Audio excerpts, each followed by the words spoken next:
Est-ce que les handicapés sont adaptés à la société en sortant de votre centre? Sont adaptés à la société, c'est quoi? Par exemple, quand vous les formez, est-ce qu'en sortant de votre centre, ils sont aptes à aller, par exemple, à trouver un emploi, à s'intégrer dans la société?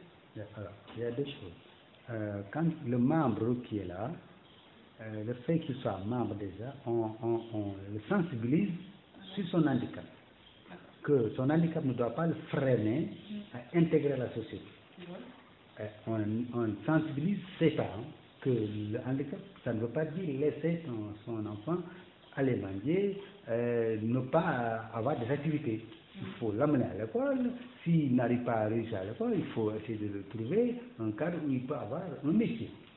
Notre rôle en tant qu'association privée, c'est de sensibiliser nos membres donc à dire, mais il ne faut pas dire que j'ai une jambe qui ne marche pas ou bien j'ai un truc qui ne fonctionne pas, que je dois croiser les bras et être paresseux. Non, je dois me débrouiller, je dois aller à des réunions, aller à des conférences, et puis avoir des copains et des copines, et ensuite me sentir à l'aise, malgré mon handicap. C'est le travail de sensibilisation et de mise à niveau, si vous voulez, de nos membres-là. Et effectivement, on a réussi à avoir des financements, on les ferme, on les forme. Et cette formation les a amenés à comprendre que oui, mais tiens, maintenant je peux faire un peu de coiffure, couture, teinture, autres. Je ne parle pas des autres maintenant qui ont réussi à avoir le bac et qui sont maintenant à l'université, qui sont des membres en fait. Ah oui, bien sûr.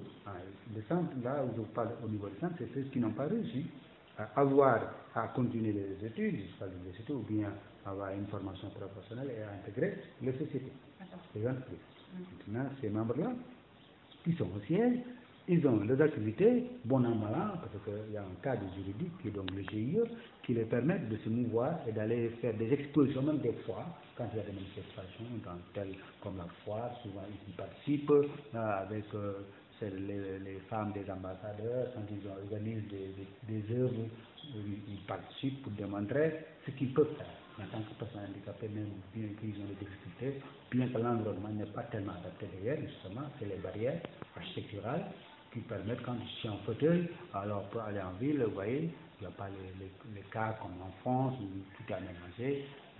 Donc c'est une casse-tête simplement pour pouvoir se déplacer. Moi je me déplace par exemple pour aller au ciel, c'est vrai que j'ai des cannes, si je n'ai pas de canne, c'est obligé de ramper. Donc il y a du matériel didactique, tous les éléments qui entourent la personne handicapée qui te permettent d'être libre, autonome. Je vois que c'est ça qu'il faut comprendre dans ce sens-là.